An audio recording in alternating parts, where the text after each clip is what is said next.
Is it true you bought a house? Great. I'll just move in with you, LOL. The words felt like ice water splashed across my face. I stared at my phone in stunned disbelief as my mother-in-law, Linda, cackled on the other end. Her tone was lighthearted, almost teasing, but I knew better. There was no humor in her statement, just a thinly veiled declaration of intent. Beside her, I could hear Bella, my sister-in-law, giggling. Mom, that's genius. You'll have Kate to cook and clean for you every day. We won't have to lift a finger. I clenched my fists, my heart pounding with a mix of anger and incredulity. Was this a joke? Or had they really decided to hijack my dream home before I even moved in? I glanced across the room at my husband, Ethan, who was blissfully unaware of the brewing storm. He was lounging on the couch, scrolling through his phone, with the easy smile I had fallen in love with. We'd built this life together, a partnership built on mutual respect and shared dreams. But Linda had always been the dark cloud looming over our sunny skies. And now, she was threatening to destroy everything we'd worked for. I should back up. My name is Kate Carter. I'm 28 years old, and I work as an interior designer in Austin, Texas. I married Ethan 3 years ago, and for the most part, it's been a happy union. Ethan is kind, patient, and supportive, the perfect antidote to his overbearing mother and entitled younger sister. Linda, a widow in her mid-50s, had been a force to be reckoned with since the day I met her. She had a knack for turning every situation into a power play, making it clear that she considered herself the queen of the family. Bella, her 26-year-old daughter, was no better. With her part-time job and penchant for extravagant purchases, Bella had mastered the art of playing the victim to milk Ethan's goodwill for all it was worth. I'd put up with their antics for years, biting my tongue to keep the peace. But the day Linda found out about our new house was the day my patience finally ran out. The house was supposed to be our sanctuary. After years of scrimping and saving, Ethan and I had finally been able to afford a $500,000 dream home in Boulder, Colorado. It was everything we'd ever wanted: spacious, modern, and far enough away from Linda and Bella to give us the fresh start we desperately needed. But Linda, true to form, had other plans. Kate, when's the move-in date? She asked, her voice syrupy sweet. I'll come by the apartment that afternoon and help you pack. Bella and I can ride with you in your car to the new house. Oh, and make sure to hire movers for our stuff, too. I could feel the blood draining from my face. Excuse me? Movers for your stuff? What are you talking about? Well, it's obvious, isn't it? She replied, as if I were the unreasonable one. We're moving in with you. It's a big house, isn't it? Plenty of room for family. For a moment, I couldn't even find the words to respond. The sheer audacity left me speechless. Linda interpreted my silence as agreement and continued, Good, I'll start packing. Make sure to leave space in the master bedroom for me. I snapped back to reality. Linda, that's not happening. The house is for Ethan and me, only. We didn't buy it for you or Bella. Her tone shifted instantly, the faux warmth replaced by cold disdain. How dare you talk to me like that? Ethan is my son, and I have every right to be part of his life. You've poisoned his mind against his own family, haven't you? Well, I won't let you ruin us. She hung up before I could respond, leaving me shaking with fury. This wasn't the first time Linda had overstepped, but it was by far the worst. I needed to confront Ethan immediately. I stormed into the living room, where Ethan looked up, startled by my expression. What's wrong? Why did you tell your mother about the house? I demanded. Ethan blinked, caught off guard. What are you talking about? Linda just called. She thinks she and Bella are moving in with us. She said you told her about the house.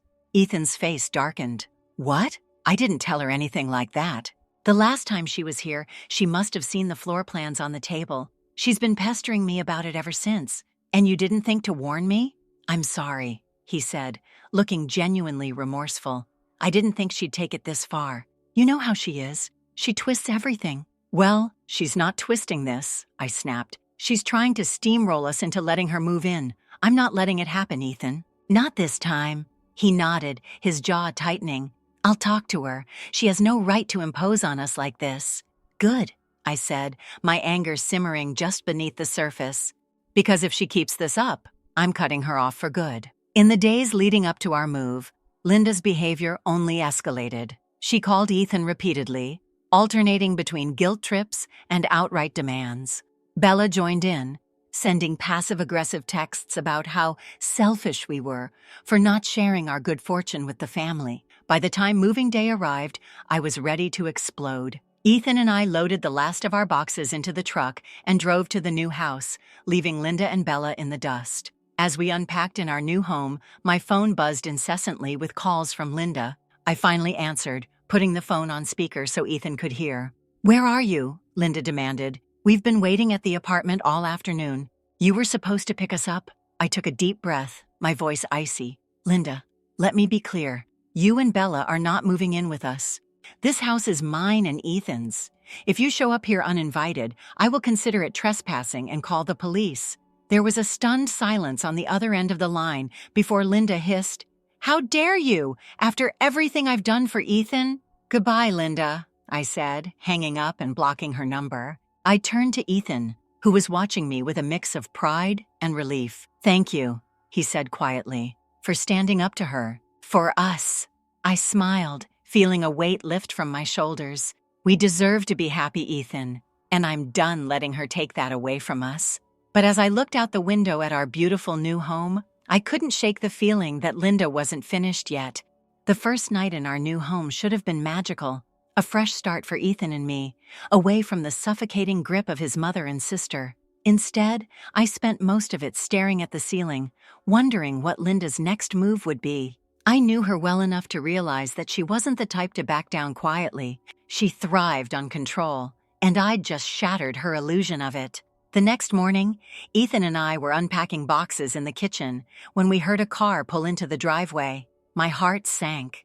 Through the window, I saw Linda stepping out of her car, dressed in her usual oversized sunglasses and a coat that screamed expensive taste, likely funded by Ethan's pre-marriage generosity. Bella was with her, smirking as though she'd already won some invisible battle. Ethan groaned audibly. "I'll handle this," he said, heading for the door. "No," I said firmly, placing a hand on his arm. "We'll handle it together." We met them on the porch. Linda's smile was as fake as ever. "Well, aren't you going to invite us in?" she asked, peering over my shoulder as though she'd already claimed the space as her own. "No, we're not," I replied, crossing my arms. "What are you doing here, Linda?" Her smile faltered, and her tone turned sharp. "We just wanted to see the house. Is that so unreasonable? After all, it's practically a family home." "It's our home," Ethan corrected, "and you're not welcome here." Linda's eyes widened in mock disbelief. "Not welcome?" "Ethan, I'm your mother. How can you say that to me?" Bella chimed in, her voice dripping with condescension. "Wow, Kate, you've really poisoned him, haven't you? He used to respect family." I took a deep breath, reminding myself to stay calm. "Linda, Bella, we've made it clear that this house is for us, and us alone. You're not moving in. You're not staying here. And if you keep showing up uninvited, we'll have to take legal action." Linda's face twisted in fury. "Legal action? Against your own family? How dare you threaten me like this? After everything I've done for Ethan?" Ethan stepped forward, his voice calm but firm. "What you've done, Mom, is take advantage of me for years. Kate didn't poison me against you. She opened my eyes, and I'm done letting you manipulate me. It stops now." For a moment, Linda looked genuinely shocked. Then, as if on cue, she burst into tears. "I can't believe you're treating me like this," she sobbed, dabbing at her dry eyes. "After all I've sacrificed for you. You're breaking my heart, Ethan." Bella put a hand on her mother's shoulder, glaring at us like a protective guard dog. "You've gone too far," she snapped. "We're family, whether you like it or not. You can't just shut us out." "We can, and we will," I said, my voice steady. "Now, please leave." The confrontation left me shaken, but Ethan's resolve gave me strength. For the first time, he was standing up to Linda and Bella, and I couldn't have been prouder. Still, I knew this was far from over. Linda's theatrics were just the opening act. 2 days later, Ethan received a series of frantic messages from Bella. "Bella, Mom's not eating. She's been crying all day. Are you happy now?" Bella, "You're destroying this family, Ethan. Do you even care?" Bella, "If anything happens to Mom, it's on you." Ethan sighed, rubbing his temples as he read the texts. "She's trying to guilt me into going back." "Don't fall for it," I said. You've seen this pattern before. Every time you set a boundary, she plays the victim to pull you back in. You can't let her control you anymore." He nodded, though I could see the internal conflict in his eyes. Linda's manipulation had a lifetime to take root, and breaking free wasn't going to happen overnight. A week later, Linda's true plan came to light. Ethan received an email from a real estate agent claiming to represent Linda and Bella. They had filed inquiries about houses in our neighborhood, a blatant attempt to move as close to us as possible. Ethan was furious. "She's stalking us," he said, pacing the living room. "She's trying to force her way back into our lives." "Then it's time to send a stronger message," I replied. "She's crossed the line, Ethan. If we don't take action now, she'll keep pushing." We consulted a lawyer the next day, outlining the pattern of harassment.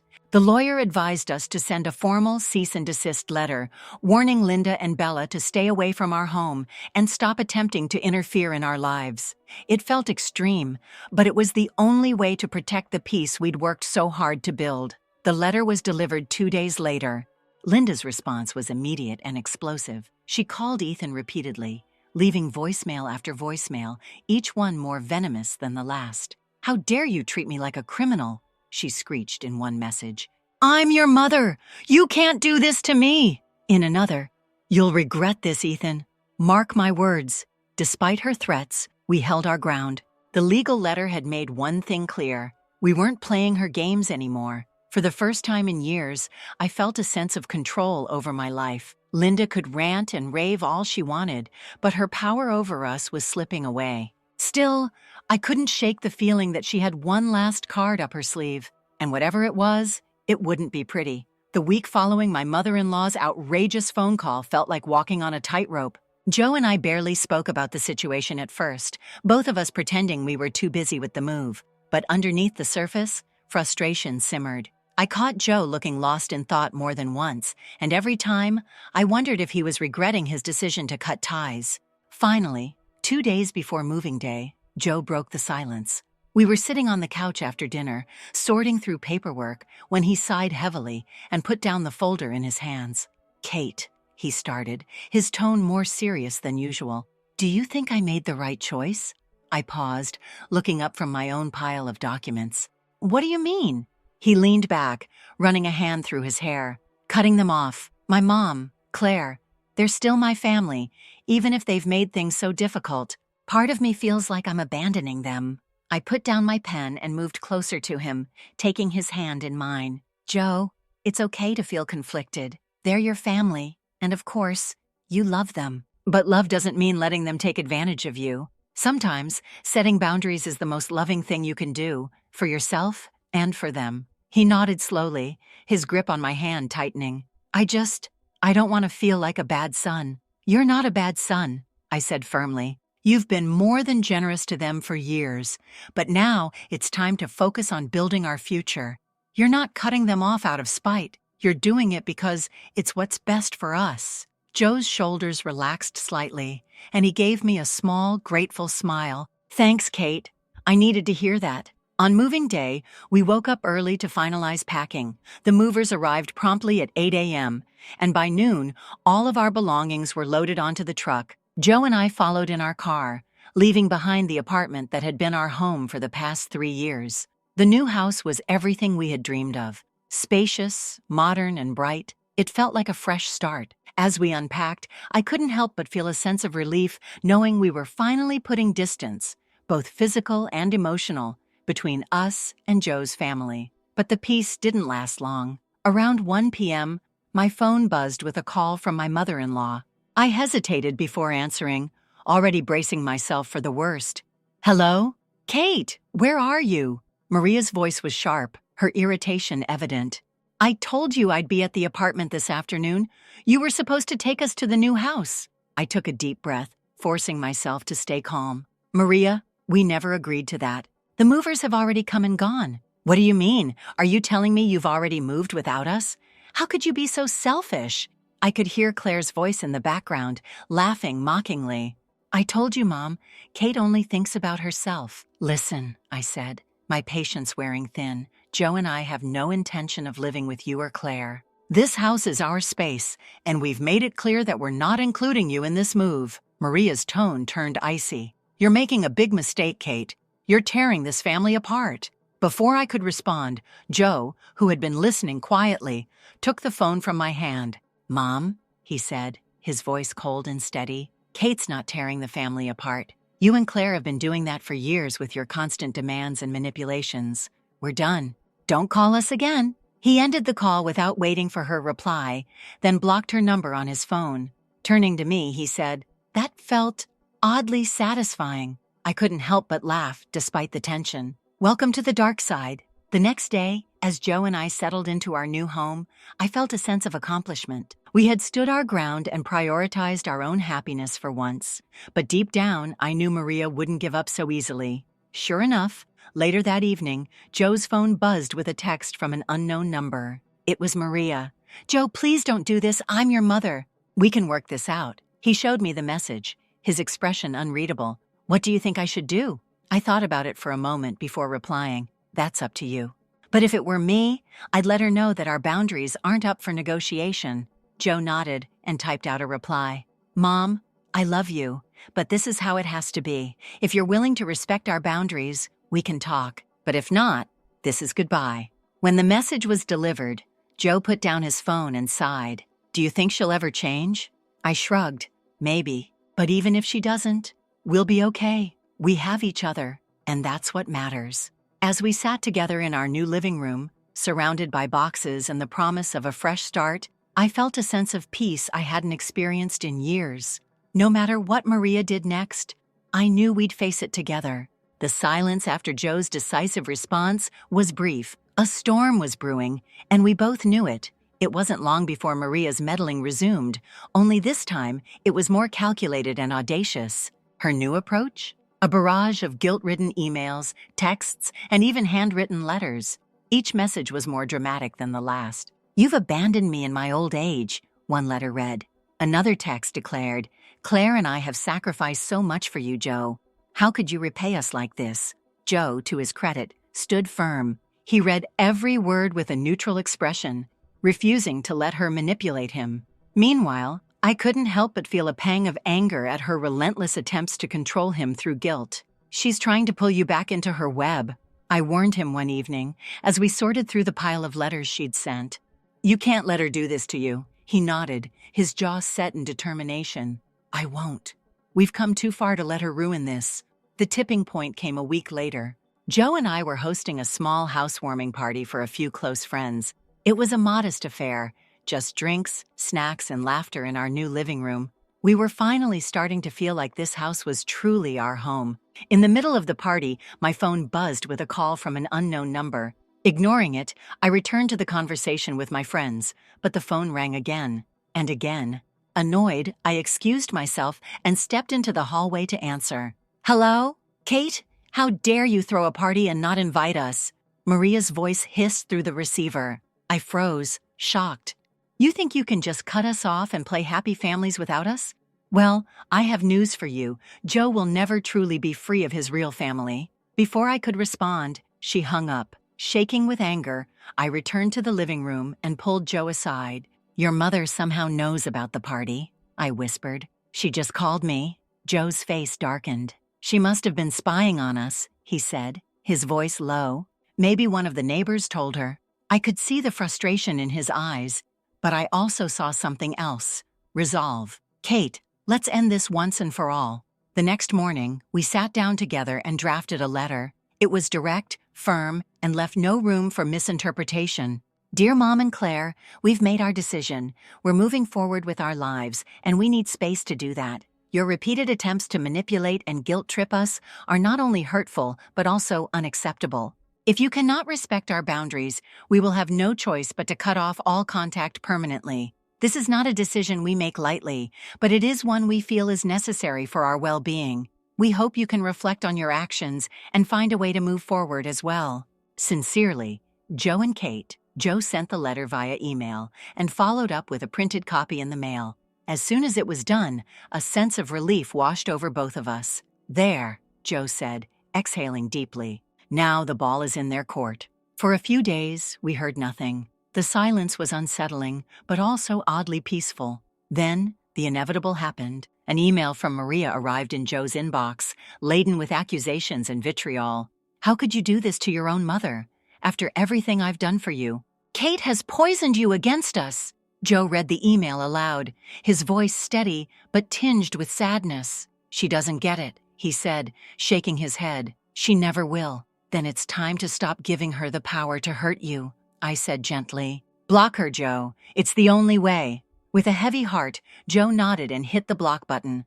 The moment felt monumental, like the closing of a chapter. We both knew it wouldn't erase the pain Maria had caused, but it was a step toward healing. As we sat together in our new home, surrounded by the quiet comfort of our fresh start, I realized something important. We weren't just building a house. We were building a life, one where respect, love, and boundaries would always come first.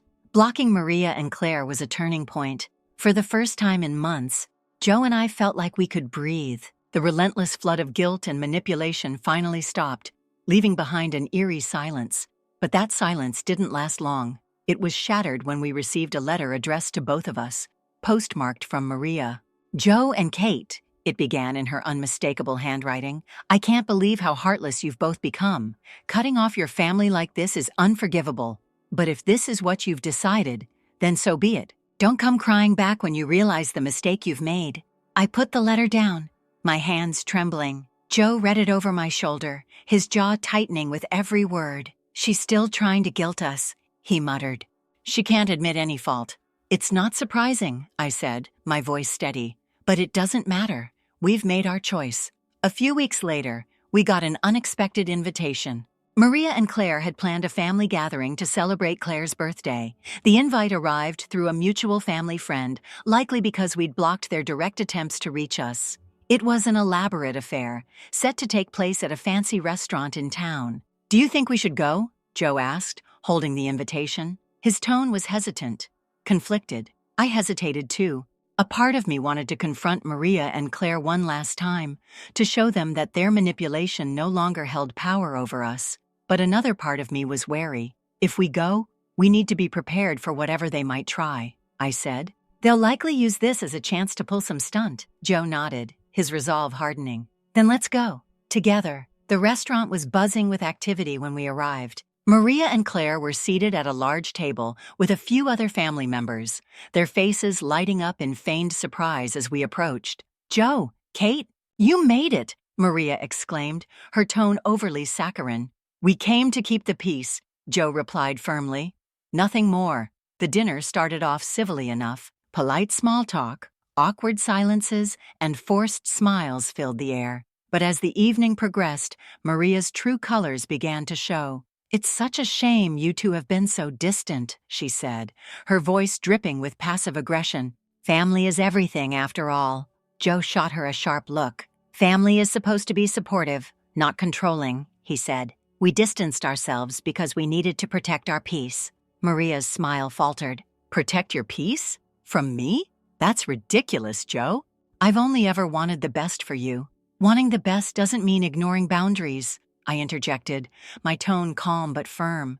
We've tried to explain this to you, but you refuse to listen. The tension at the table was palpable. Claire, who had been unusually quiet, finally spoke up. You're being so dramatic, Kate, she sneered. Mom's just trying to be involved. I looked her straight in the eye. Involved is one thing. Manipulation and disrespect are another. The breaking point came when Maria stood up, her voice rising. I won't sit here and be attacked in front of my own family. Joe, you've changed. Ever since you married her, you've turned into someone I don't even recognize. Joe stood up too, his voice calm but commanding. You're right, Mom. I have changed. I've grown. I've realized that I deserve a life free from your constant control.